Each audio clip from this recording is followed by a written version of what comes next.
Well, hello there. How is everyone? Hope you're all well on this stupendous Saturday. That's it, baby. It's Saturday. It's Saturday, the day before the day of rest. I hope you're resting. You're looking absolutely amazing, by the way. And in this video, we're talking about this selfie. This selfie, which seems to have caused a little bit of a stir. And I'm going to take you on a little bit of a lesson. A lesson on how, dependent on your personal beliefs, how you can spin a situation however you want it and make it sound real convincing. All right, and what are we talking about then? For those of you who haven't seen it, this is the picture here. This here. I'm not going to go through the article because it's just telling us stuff that we already know, and we know how some of the news outlets like to spin things. But this is the picture we're talking about. This selfie here of Bryan Kohberger. So you look at it in two ways, don't you? From a guilty perspective. So say I'm a content creator who believes Bryan Kohberger is guilty beyond a reasonable doubt, and I know we've now had some evidence that has moved that needle and not in the direction that Bryan Kohberger and the defence team want. But what I will say is, if Bryan Kohberger wasn't there at the time that this crime was supposed to have taken place, then it doesn't matter whether Bryan Kohberger bought 1 million K-bar knives and sheaves. It don't matter whether he bought them and he doesn't any longer have them and he doesn't even know where they are. If he can be placed away from this property at the time that we've been led to believe this crime happened all along, then what's it going to be? What's it going to be? Let me know down below. But anyway, stick a pin in it because we're talking about this selfie. So I'm a guilter, right? So I look at this picture and I'm like, guys, Bryan Kohberger, he took this selfie just hours after the brutal slayings of 4 young adults at 1122 King Road. And you can see that he's clearly sick. He's a disgusting person, because in this picture it seems to be him depicting that it's a job done. It's a job well done. Now, that does also feed into the narrative that not only did he do it, but he likely did it with other people. And he wanted the other people who was involved to know that this was a job well done. You can just look at him. He's got shifty eyes. And look, his eyebrows as well. The eyebrows are definitely bushy in this picture. And his hair, he's obviously just had a shower because he's standing in front of the shower with the missing shower curtain, which I would imagine that was likely utilised to protect some of the car, likely the car seat, or at least to wrap up some of the stuff that he had on him while he committed this atrocious act at 1122 King Road. But this is going to be used more than likely at court to say Bryan Kohberger not only did this crime, but he shows absolutely no remorse, as can be depicted in this photo that seems to be a celebratory photo. Again, job well done. Chin up, lads. So yeah, this does rarely feed into things. And also, if you look closely at this, you will see at the back of Bryan Kohberger's shirt on his collar, that's not completely done either, which shows that Bryan Kohberger isn't as perfect as everyone would make out that having ASD would likely do to make you real pinpoint focused on everything and be a perfectionist, because he certainly weren't a perfectionist when he did that collar. So look, the same sort of person who can make a mistake on doing his collar could very well make a mistake when creating this, what was nearly a perfect crime, by leaving a knife sheath at the scene of the crime. So look, I look at this and what do I see? I see bushy eyebrows. I see someone who has got a missing shower curtain in the photo.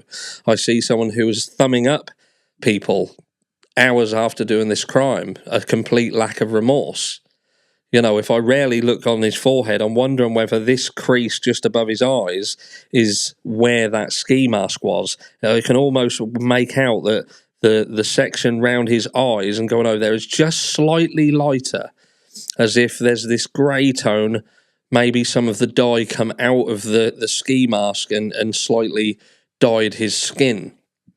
But let me know down below what you think.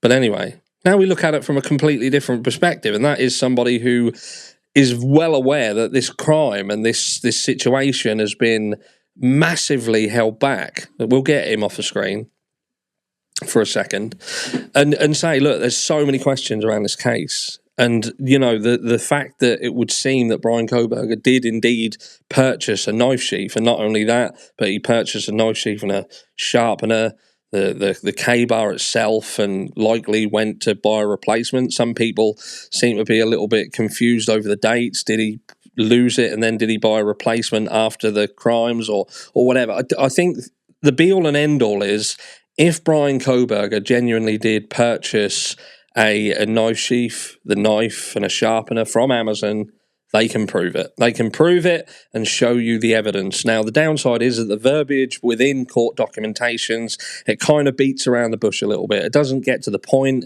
It makes it very hard for some people to fully understand, because what you're looking for is, you're looking for someone to just say, look, Bryan Kohberger purchased these things from Amazon and we have a receipt to prove it.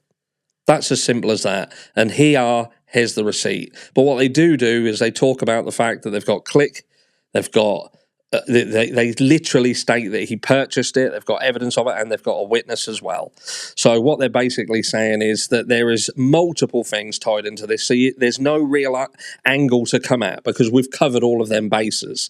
So it's like they know what could be said in the event that someone just produced one piece of information regarding the purchase. So they've covered all the bases and said, look, we've got this, and this. But what you have to ask yourself is, does the purchase of a knife sheath automatically make Bryan Kohberger guilty of this crime?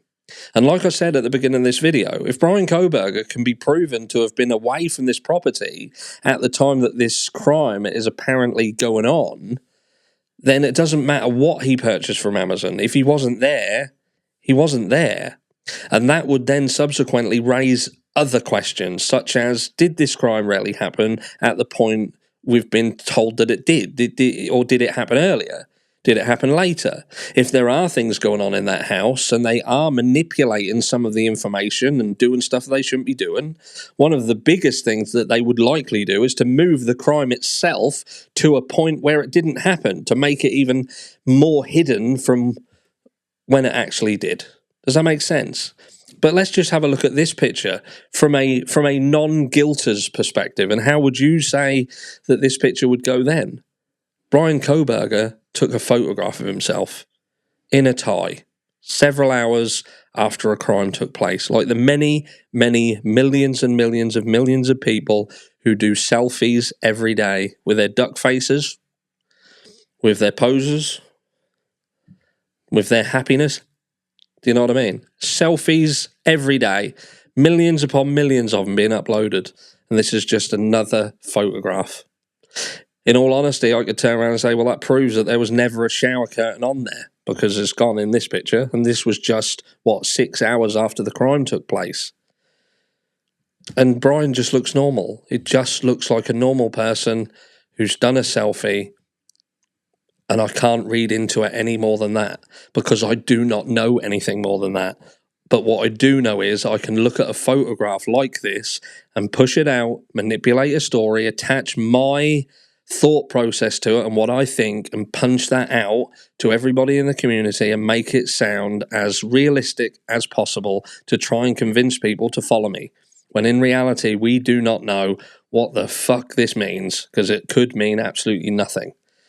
What we're going to learn is that because the gag order has now been sort of lifted to a degree, there's a load of stuff coming out, and it's almost like an information overload. And, it's going to, you're almost looking over here and you're thinking, bloody hell, we've just found out that photographs were taken by the people who were supposed to be in frozen shock phase. You're kidding me? You put that all over the place that they were in frozen shock phase. Now it turns out they didn't go to sleep. They weren't in frozen shock phase. They were messaging. They were calling. They're calling the parents. They were sending pictures out. So not frozen at all.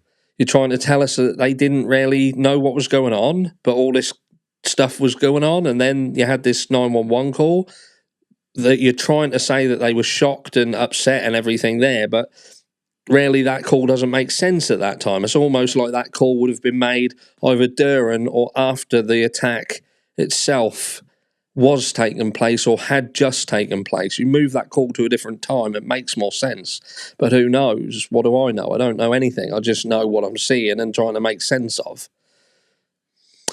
But then there's so many things, because just as you get used to looking at that and you're thinking, bloody hell, whoa, what? He bought a K-bar? Do you see what I mean? It's like, you don't need to look at this anymore. You need to look at this. But did he buy something? would appear that he did. Does it matter on the grander scheme of things? It could do. It certainly, like I said, it moves the needle. But it could potentially be easily explained. And again, the biggest question of all is, did this crime really happen at this time? And can Bryan Kohberger be proven to be somewhere else?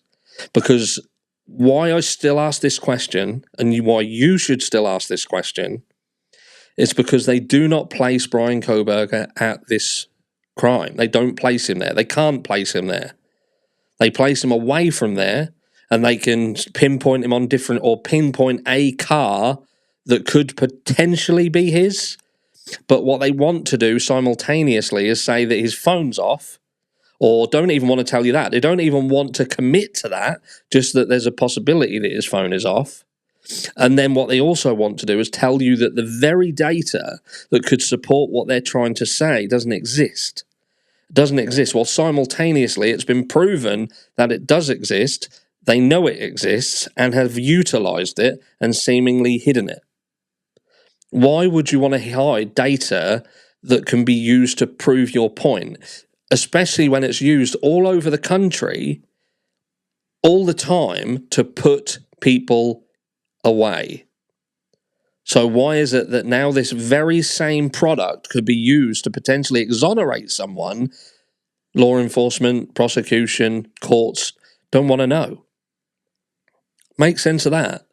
If this is a slam dunk case, why are there still things that raise huge questions? So yes, it's moved the needle. But no, it's not definitive proof of anything just yet. So I will continue to give Bryan Kohberger the benefit of the doubt until I physically cannot anymore. Because if I was simply going to sit here and say, well, now he's bought that, that's it then. Oh, don't worry about the fact that they kind of hid the fact that the time advance reports don't exist. Well, I know they do, but anyway, do the ends justify the means? You've got to ask yourself that. Do you want a system that works properly, or do you want a system that just gives you the answer that you desire because it makes you feel better? Let me know down below, and I'll catch you all either later or tomorrow. We are going live tomorrow. Join me. Subscribe to the channel if you haven't, and like the video, please. It makes me feel better. Mwah.